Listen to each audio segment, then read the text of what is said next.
Choosy ಮತ್ತು ಏನಾದ್ರೂ different ಬಯಸ್ತಾರೆ. ಅದು ಮದುವೆಯಲ್ಲೂ ಸಹ.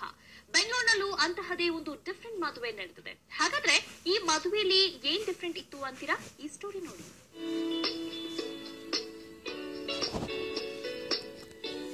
ಅದು ಸುಂದರವಾಗಿ ಅಲಂಕೃತವಾಗಿದ್ದ ಮದುವೆ ಮಂಟಪ. ಮದುವೆಗೆ ಬಂದವರೆಲ್ಲ ಆಕಾಶದ ಕಡೆ ಮುಖ ಮಾಡ್ತಿದ್ರು. ಯಾಕೆ ಅಂತ ನೋಡಿದ್ರೆ ಮದುವೆಗೆ ಬಂದವರು ಟೆಲಿಸ್ಕೋಪ್ ಮೂಲಕ ಗುರು, ಶನಿ, ಮಂಗಳ ಗ್ರಹಗಳನ್ನು ನೋಡಿ ಆಮೇಲೆ ನವ ಜೋಡಿಗಳಿಗೆ ಶುಭ ಹಾರೈಸ್ತಿದ್ರು. ಇಂಥದೊಂದು ವಿಶೇಷ ಮದುವೆ ನಡೆದದ್ದು ಬೆಂಗಳೂರಿನ ಯಲಹಂಕದಲ್ಲಿ. ಮದುಮಗ ನವೀನ್ ಖಗೋಳಶಾಸ್ತ್ರಜ್ಞ. ತಮ್ಮ ಮದುವೆಯಲ್ಲಿ ಗ್ರಹಗಳು ತೋರಿಸೋ ಐಡಿಯಾ ಬಂತಂತೆ. ಅದಕ್ಕೆ ಮದುವೆ ಮನೆಯಲ್ಲೇ ಟೆಲಿಸ್ಕೋಪ್ ಆಯೋಜಿಸಿದ್ರು. ಸೈನ್ಸ್ ಒಂದ್ ಸ್ವಲ್ಪ ಎನ್ಕರೇಜ್ ಮಾಡಿ ವಿಚಾರ ತಿಳಿಸಬೇಕು ಅಂತೇಳಿ ಆಸ್ಟ್ರೋನಾಮಿ ಪರ್ಪಸ್ಗೋಸ್ಕರ ಟೆಲಿಸ್ಕೋಪ್ ನ ಇಟ್ಟು ಜನರಿಗೆ ಗುರುಗ್ರಹನ ತೋರಿಸ್ತಾ ಇದೀವಿ.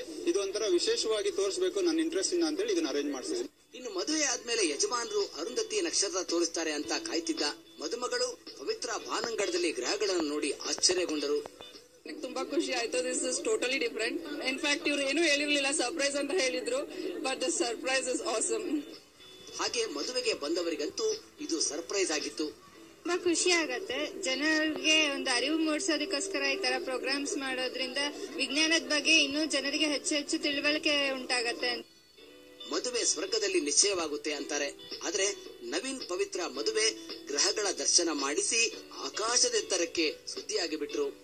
Shabbir Nidagundi, public TV, Bengaluru.